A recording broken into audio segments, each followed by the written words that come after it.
Imagine walking like 11,000 miles. Oh, man. Right.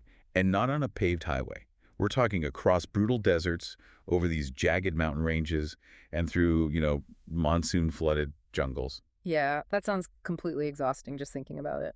Exactly. Now imagine doing all of that while fighting for your life against the largest empires on Earth day after day for a decade. It's absurd. And doing it all before your 30th birthday. The sheer physical and geographical mathematics of Alexander the Great's conquest of the ancient world. I mean, it just shouldn't be possible. No, it really shouldn't.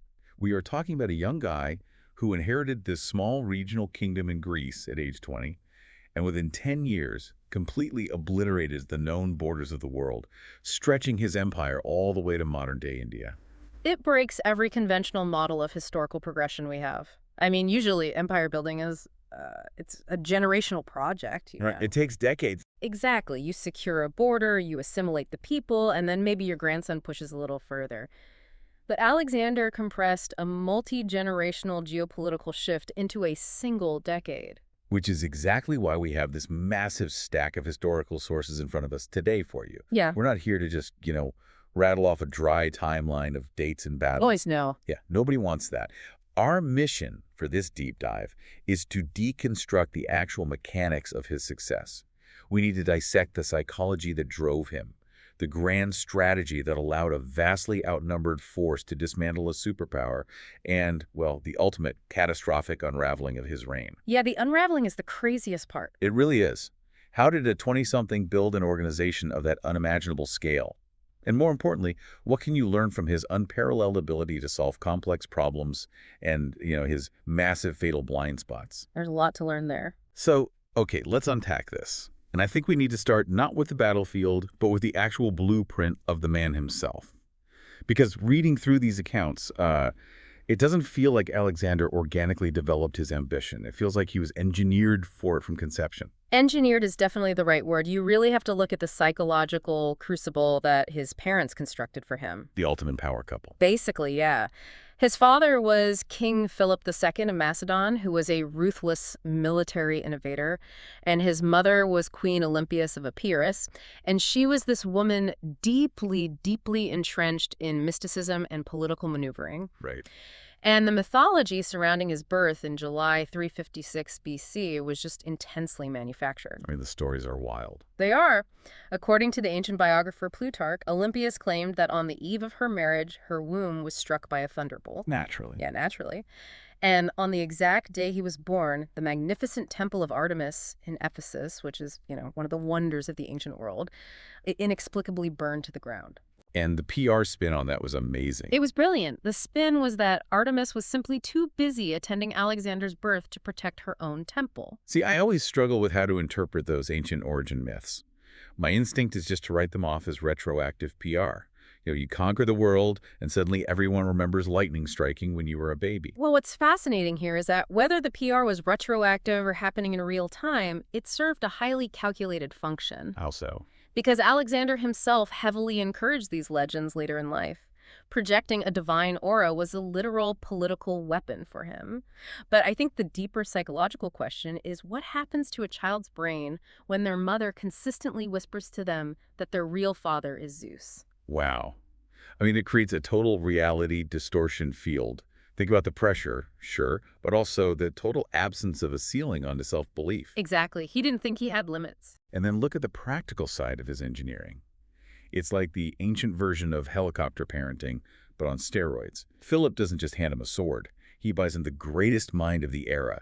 He literally hires Aristotle to be his private tutor. Yeah, the Aristotle connection is wild. Philip actually rebuilt Aristotle's destroyed hometown of Stagira just to secure the contract. That's one way to pay tuition. Right. So Aristotle tutors this teenage Alexander in medicine, logic, morals, and hands him a heavily annotated copy of Homer's Iliad.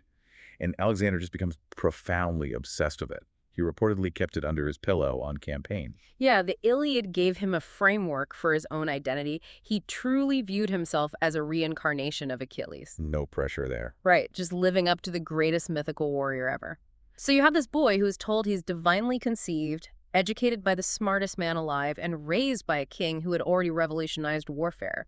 It's an environment practically designed to forge absolute unyielding conviction. But doesn't that level of coddling and, the whole chosen one narrative usually create a pretty fragile ego?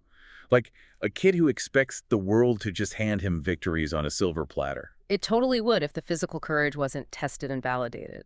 The sources really highlight this one incident with Bucephalus, this massive, unmanageable horse that was brought to Philip. Right, the ox-head horse. Exactly.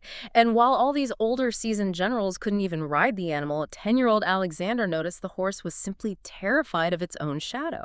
Which is such a brilliant detail. It is. So he turns the horse into the sun, calms it down, and just mounts it.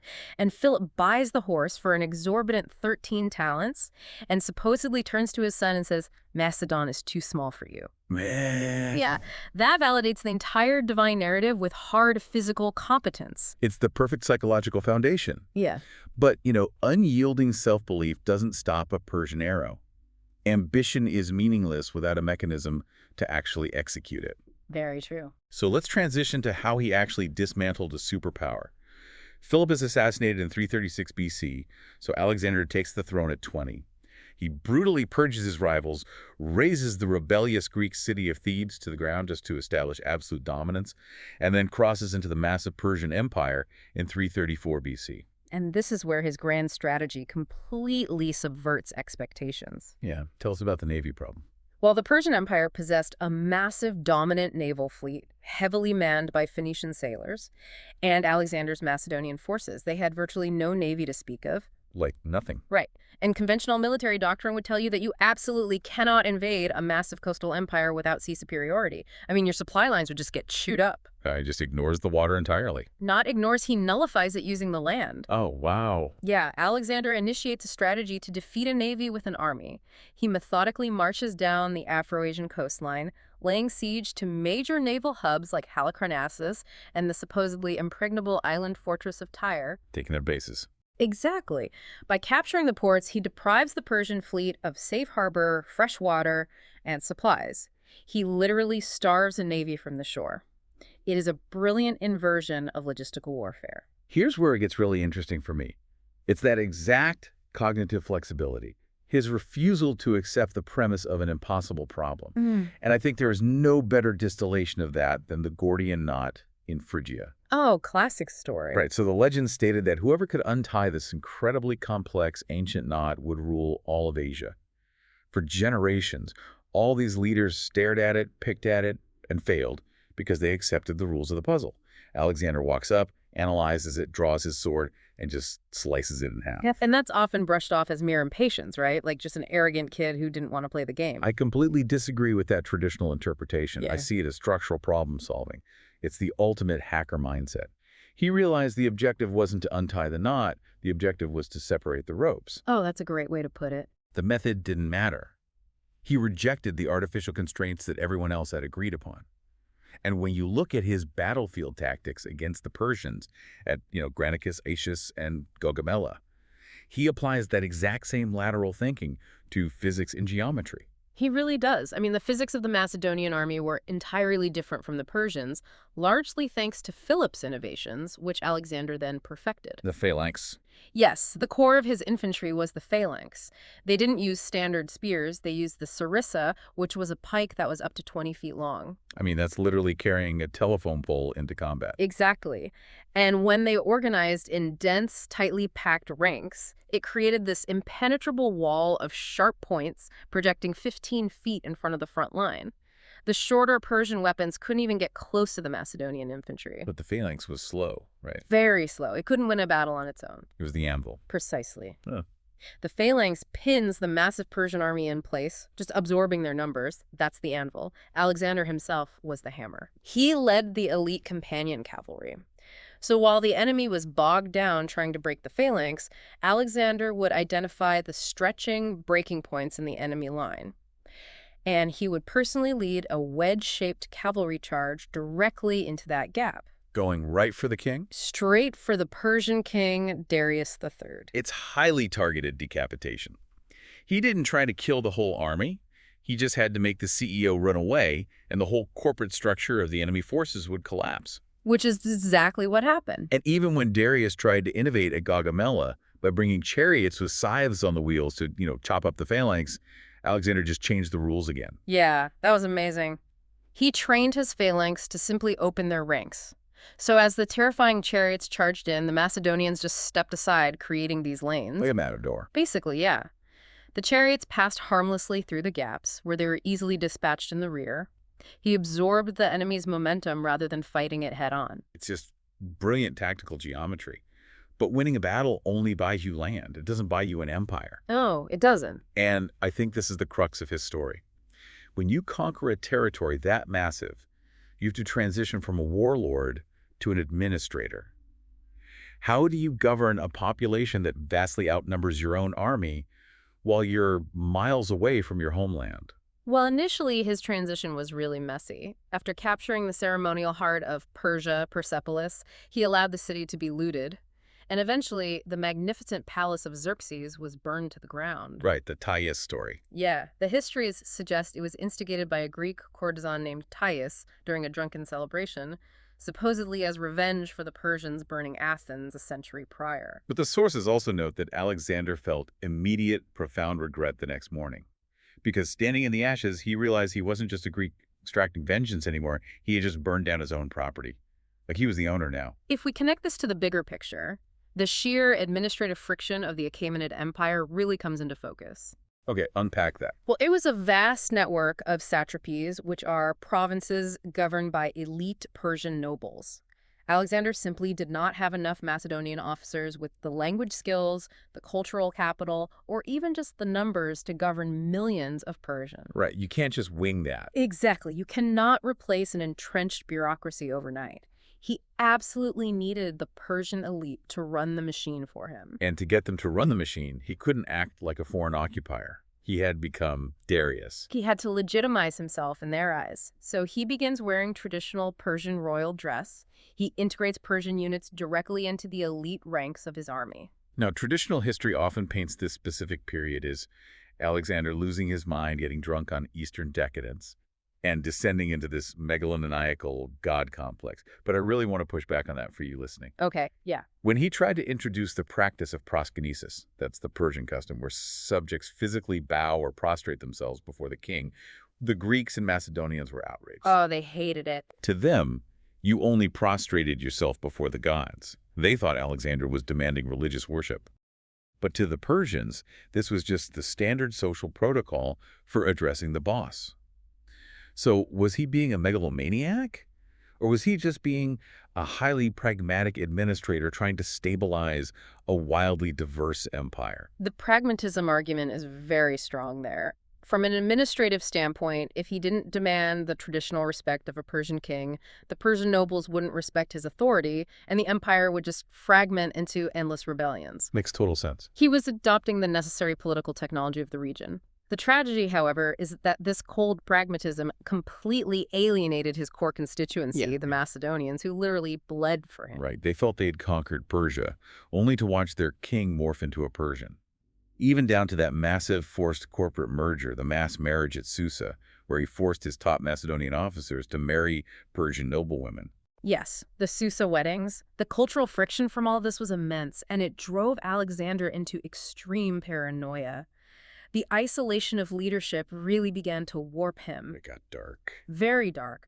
When he suspected a plot against his life, he didn't just execute the actual conspirators, he executed his top, most loyal general, Parmenion, and Parmenion's son, Philotas, simply to eliminate the possibility of them seeking vengeance. He purged the old guard. He did. And it culminates in one of the darkest moments in his history, the murder of Clitus the Black. Now, Clitus wasn't just a soldier. He was the man who had literally severed the arm of a Persian noble who was about to strike Alexander from behind at the Battle of Granicus. I mean, Clitus saved his life. He did.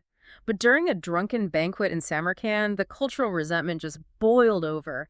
Clitus started openly mocking Alexander's adoption of Persian customs, accusing him of forgetting his Macedonian roots and basically abandoning the ways of his father, Philip. Which is the ultimate trigger for Alexander. Oh, absolutely. For Alexander, whose entire identity was built on surpassing his father and being a living god, This public insubordination shattered his localized reality. In a blind rage, he seized a spear and literally ran Clytus through. The accounts say he instantly snapped out of the rage and tried to turn the spear on himself in grief, but, the damage was irreversible. Yeah, it was done. He was completely isolated, caught between a Macedonian army that no longer recognized him and a Persian aristocracy that only tolerated him. So what do you do when you can't reconcile the internal politics of your empire? You just keep marching. Exactly. You use forward momentum to distract from the internal rot. So he pushes the army further east, literally off the map of their known world, into India in 326 BC.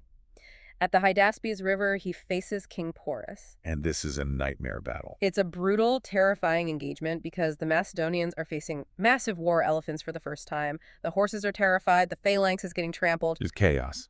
Total chaos. Alexander's tactical brilliance shines through, of course, and he wins. But the psychological toll on his army is catastrophic. You really have to put yourself in the sandals of an average Macedonian soldier here. Yeah. You have been marching for 8 years. Your armor is rusted. Your clothes are rotting in the monsoon rains. You are covered in scars, and you are thousands of miles from the Mediterranean. Yeah, you just want to go home. Right. And then you reach the Bees River. And across that river lay the rumors of the Nanda Empire. The intelligence suggested a force waiting for them that included 6,000 war elephants. Unbelievable. If surviving Porus's 200 elephants nearly broke them, the prospect of 6,000 was an apocalyptic wall. Which leads to the ultimate mutiny. The army simply sits down in the mud and refuses to take another step east. And it's crucial to understand the psychology here. They weren't just complaining about tired feet. They were facing an existential dread. Yet they saw the reality. They looked at Alexander and realized his ambition was a black hole. It had no natural endpoint. If they didn't force a stop, he would literally march them until every single one of them was dead. It is the starkest limitation of leadership you can find. A leader's vision, no matter how divinely inspired or tactically brilliant, is ultimately bound by the physical and psychological endurance of the people executing it. Yep. Alexander sulked in his tent for days, waiting for them to break. And when they didn't, he finally relented and ordered the retreat. And the retreat feels almost punitive, doesn't it? He marches a significant portion of his army back through the brutal Gedrosian Desert in southern Iran. It was horrific. Thousands of men, women, and camp followers die of thirst and heat exhaustion. It's an unmitigated disaster that permanently damages his aura of invincibility. And by the time he returns to the administrative center in Babylon, the momentum is just gone, and the machine starts to rapidly disassemble. The emotional core of his life, his closest companion and cavalry commander Hephaestion, suddenly falls ill and dies. And Alexander just loses it. His grief is apocalyptic. He starves himself, orders mass executions, and mandates empire-wide mourning. He's a god who is suddenly hyper-aware of his own mortality. And then, mere months later, in 323 BC, following a night of heavy drinking, Alexander himself collapses with a fever. And he is only 32 years old. Wow. The historical debate over his cause of death is endless. Was it typhoid fever? Malaria? West Nile virus? Something more sinister. Right. Some modern toxicologists argue the symptoms, which were a slow, agonizing 12-day decline, perfectly matched poisoning via veratrum or white hellebore, which could have easily been slipped into his wine by resentful officers. But the most damning moment of his entire life happens right there on his deathbed. As his organs are failing, his generals gather around him. They ask him the single most important question a king must answer. To whom do you leave the empire? And according to the histories, he manages to whisper 2 words. Toi katistoi. To the strongest. It is an absolute abdication of duty. It is the ultimate mechanical failure of his leadership. He built a spectacularly massive, complex system, but he designed it with a single point of failure himself. Yeah. He refused to delegate true ultimate authority. He refused to establish a clear line of succession, and by saying, to the strongest, he essentially threw a piece of meat into a cage of starved wolves. And the result was exactly what you'd expect. His generals immediately tore the empire and each other to pieces. It launched 40 years of brutal, exhausting civil war known as the Wars of the Diadochi, or the Successors. It was a bloodbath. Alexander's mother, his wives, and his young son were all eventually assassinated. His entire bloodline was eradicated. The empire he built didn't even survive his funeral. So what does this all mean for you? When we look back at the incredible mechanics of his conquests, the lessons are glaring. Unyielding self-belief and a refusal to accept artificial constraints that lateral hacker thinking can allow you to solve seemingly impossible logistical and strategic problems. Yes. You can cut the Gordian knot. You can build incredible momentum. But momentum is not a substitute for sustainability. If you demand continuous grinding execution without empathy for the limits of your team, and if you build a system so dependent on your own ego that it cannot function without you, it will fracture the exact moment you step away. It has to. You have to recognize when it's time to stop marching east and start building a foundation. That is the essential takeaway. But to leave you with one final lingering thought to mull over, we mentioned that the soldiers forced Alexander to stop. Right. But Alexander's mind never did. According to the ancient historian Diodorus, after Alexander died, his top generals discovered a cache of written documents detailing his last plans. The roadmap of what he was going to do next. Exactly, and the sheer scale of these plans is terrifying. He wasn't going to rest. He ordered the construction of a fleet of 1,000 massive warships to launch an immediate invasion of Carthage and conquer the entire western Mediterranean coast up to the Pillars of Hercules. Good Lord. He planned to erect monumentally massive temples across the empire that would have just bankrupted treasuries. And most disturbingly, he planned to forcibly transplant entire populations, moving millions of people from Asia to Europe and Europe to Asia, to forcefully breed unity through mass intermarriage. Social engineering on a continental scale. Yes. His generals quietly read these plans and immediately voted to abandon them. They were simply too wildly extravagant and exhausting. I don't blame them. But it forces a chilling question about the nature of limitless ambition. Considering the staggering scale of those unfulfilled plans, we have to ask, was Alexander's sudden death at 32 a tragic, premature end to a golden age of human unity? Or was his death the only mechanism left that could save the ancient world from the endless, grinding bloodshed of a conqueror who fundamentally did not possess the psychological capacity to stop?